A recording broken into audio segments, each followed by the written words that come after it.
My kind of test. High school students had to take 50 selfies with 50 different species and include important facts for their final unit science test.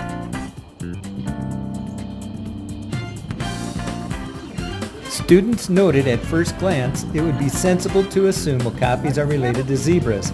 Those stripes on their legs do evoke the distinctive markings of a zebra.